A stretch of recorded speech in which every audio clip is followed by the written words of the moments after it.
시청자 여러분 안녕하십니까, 이영풍TV입니다. 어제 지방선거 개표 방송을 보시면서 밤을 샌 분들이 오늘 많더군요. 국민의힘의 압승으로 이번 지방선거 결과가 나타났습니다. 민심이 참으로 무섭다 이런 생각을 했는데요. 오늘 지방선거 관전평 한번 해보도록 하겠습니다. 지금 대선을 치른 지 얼마 되지 않아서인지 윤석열 효과가 이번 지방선거에서 그대로 이렇게 투영이 된 것 같습니다. 그리고 이제 여당인 국민의힘 그리고 야당인 더불어민주당 내부에서 여러 가지 재미있는 장면들이 지금 도출이 되고 있어요. 특히 더불어민주당 같은 경우는 친문과 친 이재명계, 친명이라고 하죠. 본격적인 권력 투쟁이 시작되는 것 같습니다. 먼저 더불어민주당 반응과 또 권력 투쟁이 어떻게 벌어지는지 한번 살펴보겠습니다. 먼저 이 박지원 우리 비대위원장이었죠. 이번 지방선거를 위해서 친 이재명 계에서 영입했다고 알려져 있는데요. 박지원 비대위원장이 이런 이야기를 합니다. 국민 여러분의 두 번째 심판을 겸허히 수용한다. 그러니까 지난 대선 그리고 이번 지방선거를 말하는 것 같습니다. 뭐 다른 이야기는 뭐 의례적인 말이고 저는 이 말이 굉장히 중요한 암시를 한다 이렇게 생각하는데, 새로운 민주당으로 더 젊은 민주당으로 거듭나겠다. 특별히 민주당의 변화를 믿고 새 희망의 불씨를 만들어준 2030 여성들에게 감사드린다. 자, 이거 박지원 비대위원장이 그동안 586 정치 세력은 퇴진하라 이런 주장을 해왔잖아요. 이게 지금 박지원 비대위원장 같은 경우는 우리가 굳이 운동권 세력으로 구분을 하자면 80년대 초반부터 한 90년 초까지 전대협이라는 조직이 있었죠. 그리고 그 이후에 한총련이라는 조직이 있습니다. 굳이 분류를 하자면 박지원 비대위원장은 한총련 세대인 거죠. 전대협 세력이 아닌 겁니다. 전대협 세력은 지금 뭐 당내에 그 민주당 내에 있는 어떤 586 세력들이 주로 전대협, 뭐 우상호, 이인영 등으로 일컬어지는 뭐 임종석, 굳이 말하자면 송영길 씨도 뭐 전대협 이제 구세력이죠. 이런 면에서 보면 이제 이번 지방선거의 참패가 박지원 비대위원장 같은 소위 말해서 한총련 세대, 한총련과 한총련 그 이후 세대에게는 이번에 586 세력들을 좀 정리할 수 있는 기회다 이렇게 생각할 수도 있죠. 예, 그렇기 때문에 지금 굳이 말하면 586 정치 세력으로 분류할 수 있는 민주당 내의 의원들이 대반격에 나섰습니다. 한번 말씀을 제가 정리를 해볼게요. 문재인 정부 시절 행안부 장관을 했던 전해철 의원 이렇게 이야기합니다. 어느 누구도 납득하지 못할 변명과 이유로 자기 방어와 명분을 만드는 데 집중한다. 이재명을 타깃으로 한 것 같습니다. 윤영찬 전 청와대 홍보수석, 이재명 위원장과 송영길 전 대표는 대선과 지방선거 참패에서 가장 책임이 큰 분들이다. 홍영표 의원, 국민과 당원들의 뜨거운 지지를 받고도 패배한 대선에 대해 성찰도 반성도 하지 못했다. 그래서 이번 지방선거를 대선 시즌2로 만들고 말았다. 이재명 씨를 저격하는 거죠. 신동근 의원, 이번 대선과 이번 지방선거 패배에 책임 있는 지도부와 이재명 총괄선대위원장, 송영길 서울시장 후보는 책임을 져야 한다.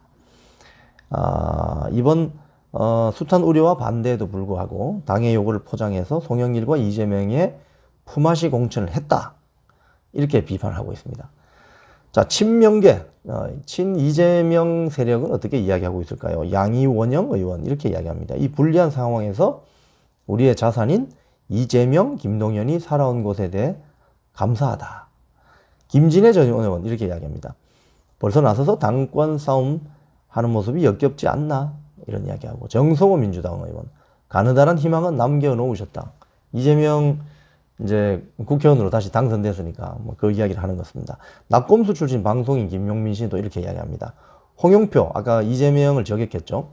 홍영표는 아마 선거 전에 이재명 비판 글을 미리 써놓고 오늘 아침에 페이북에 올린 게 아닌가 싶다. 솔직히 이번 선거 민주당이 이겼으면 곤란했을 거다. 자, 여기서 소위 말해서 친문 586 세력을 친문 9 세력으로 본다면 박지원 비대위원장 등 소위 말해서 전대협에 대항하는 신세력, 한총련과 한총련 그 이후 세력을 친 이재명계라고 본다면 이 권력투쟁은 불가피한 거죠. 네. 그래서 앞으로 이 민주당 내의 권력투쟁은 친문, 친 이재명 이런 구도도 있지만 사실 그 밑에 더 들어가 보면 민주당에 지금 학생운동 했던 세력들이 많이 국회의원 배지를 달고 있잖아요. 소위 말해서 586 9 세력으로 분류될 수 있는 전대협 세력, 그리고 거기에 대응하는 한총련 세력 등, 거기서 더 나가면은 강성 페미니즘 세력까지 포괄하게 됩니다. 그러니까 전대협 세력, 그리고 한총련 세력 플러스 강성 페미니즘 세력, 이렇게 나눠지는 거죠. 그래서 더불어민주당 내부의 권력투쟁은 앞으로 이 양 세력이 격돌하면서 갈 가능성이 크다, 이렇게 보여지는 거죠. 그래서 이재명 세력은 이 한총련과 강성 페미니즘 세력을 등에 업고 있는 것처럼 보여지는 거죠. 이 권력투쟁이 어떻게 정리되느냐에 따라서 더불어민주당의 차기 총선, 그리고 차기 대선 후보라든지 이런 것들이 결정될 가능성이 아주 큰 거죠. 그런 면에서 이번 지방선거는 더불어민주당 내에 권력투쟁을 불가피하게 불러오는 그런 결과를 놓고 있습니다. 자, 국민의힘은 어땠나요? 이번에 국민의힘을 보면 여러 지역에서 압승을 했습니다. 뭐 서울시장, 서울시의회, 경기도의회, 그리고 충청, 영남, 강원권에서 거의 뭐 압승을 했죠. 경기도지사 선거가 이제 오겠습니다. 국민의힘 입장에서 보면 사실 새벽까지도 이제 김은혜 후보가 당선이 된다 이렇게 했는데 새벽에 막판에 이게 역전패를 당했습니다. 역전패를 당해서 국민의힘 입장에서는 아주 안타까운 장면이 연출이 되었는데요. 그 이유가 이렇습니다. 김은혜 후보가 한 8,000표 차이로 졌죠. 그런데 강용석 후보가 5만 표를 가져갔습니다. 그래서 강용석 후보와 김은혜 후보가 가령 선거 전에 단일화를 이뤘다면 민주당의 김동연 후보를 가뿐히 이길 수 있는 그런 표가 나올 수 있다는 산술적 계산이 나와서 이제 아쉬운 장면이 있는 것이죠. 자, 이 대목에서 단일화에 실패한 책임이 누구에게 있느냐? 자, 강용석은 국민의힘의 복당, 누구는 복당이라고 하고 다시 재입당이라고도 하는데, 당 가입을 하려고, 노력한 흔적들이 있죠. 근데 이걸 당에서는 받아들여 주지 않았습니다. 그래서 강용석 후보는 클라우드 펀딩처럼 펀딩을 모아서 무소속으로 출마를 하는 그런, 그 시도를 강행해버렸는데, 그래서 표가 깨진 것이죠. 지금 강용석 후보가, 이 단일화를 계속 주장을 했는데도 이걸 잘 정리가 안 된 것은 과연 이준석 대표 책임일까요? 이준석 대표는 강용석 씨가 지금 가로세로 연구소에서 자신의 그 이준석 대표의 과거 성상납 의혹 사건을 제기하니까 거기에 대한 사심이 작용한 것인지, 아니면 강용석이라는 어떤 특이한 인물의 어떤 돌발적인 또는 돌출적인 언행을 이 국민의힘이라는 공당에서 수용하기가 참 힘들었던 것인지, 이 대목은 참 두고두고 안타까운 장면이 아닐 수가 없습니다. 그리고 한 번 더 저희 눈여겨봐야 되는 부분은 서울시 교육감 선거죠. 이른바 중도 보수라는 조전혁, 박선영, 조영달, 이 세 분의 후보가 단일화에 실패하면서 개표 결과를 보면 조희연 표와 조전혁, 박선영 표를 모은 게 조희연 지금 현 교육감보다 훨씬 많습니다. 즉 이 말은 단일화를 했으면 거뜬히 이길 수 있는 선거였다, 이런 거죠.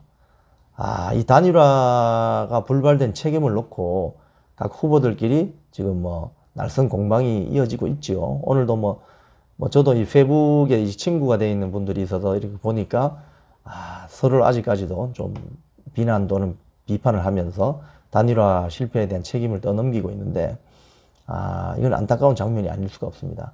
많은 서울시의 유권자들이, 저를 포함해서 저도 학부모니까요. 많은 학부모들이 조희연 교육감으로는 이제 우리 아이들의 어떤 학습권이라든지 면학 분위기라든지가 안 되겠다. 이 교육, 우리 아이들의 교육을 조희연 진보 좌파 교육감에게 맡길 수 없다. 이런 생각이 간절했는데 이 단일화에 실패하니까 중도 보수 후보가 당선되지 못하는 이런 결과를 빚은 거죠. 세 분 다에게 참 큰 책임이 있다고 보는데, 저는 이 대목에서 이분들에게 이렇게 말씀드리고 싶어요. 뭐 제가 특정인 누구에게 이야기하는 게 아니고 세 분 다에게 이런 말씀 드리고 싶습니다. 말로만 명분이나 봉사라든지 헌신 이런 말을 내세울 게 아니라 결정적인 순간에 자신을 내려놓을 줄 알아야 됩니다. 자신을 내려놓고 나보다 더 훌륭한 분, 나보다 더 잘난 사람이 있다는 전제를 항상 가지고 있어야 되죠. 그런데 내가 제일 잘났어. 내가 하면 다 이길 수 있어. 이런 생각을 하면 단일화가 될 수가 없죠. 이번에 내가 후보로 못 나서더라도 나보다 좀 장점이 있고 잘할 수 있을 것 같은 후보에게 한번 양보할 수 있는 그런 아량, 그런 통큰 왜 행보를 하지 못하는 걸까요? 참 안타깝기가 그지없습니다. 이번 지방선거 결과로 윤석열 정부는 큰 탄력을 이제 받게 되겠네요. 앞으로 이제 큰 선거는 2년 뒤에 총선밖에 없습니다. 그렇기 때문에 이제 향후 2년간 윤석열 정부가 어떤 큰 탄력을 받게 됐는데 아마도 이제 이 지방선거 결과가 국민의힘 압승으로 나타났기 때문에 전국의 주도권을 쥐고 노동개혁이라든지 정치개혁 또는 언론 정상화 등 강공 드라이브가 이제 곳곳에서 이제 벌어질 것 같습니다. 민심을 이길 수 있는 정치 세력은 그 어디에도 없습니다. 민심이라는 것은요, 잘 타면 이 바다의 파도 같은 거죠. 잘 타면 큰 어려움 없이 이렇게 순항해서 멀리까지 갈 수 있습니다. 하지만 이 민심이라는 큰 파도를 거스르게 되면 그 배는 반드시 뒤집히게 되어 있습니다. 침몰합니다. 지금 우리 국민들 모두가 이런 민심을 유권자들이기 때문에 저를 포함해서 이 민심이 어떤가는 우리 국민들이 잘 알죠. 그런데 이번 지방선거를 본 어떤 관전평을 하다 보니까 민심은 파도다 이런 생각을 하게 되는데 투표를 하는 우리 유권자들은, 우리 국민들은 그걸 잘 아는데 왜 일부 정치인들은 그걸 모를까요? 내가 잘났으니까 내가 후보가 되어야 된다. 내가 하면 다 할 수 있다. 그렇지 않죠. 결정은 국민들이 하는 겁니다. 오늘 당선된 분들도 앞으로 정치하시면서 민심의 파도를 항상 어려워하시고 무서워하는 마음을 가져주셨으면 좋겠습니다. 그리고 국민들만 보고 앞으로 정진해주는 그런 정치 좀 해주시기 바랍니다. 지금까지 이영풍 TV였습니다.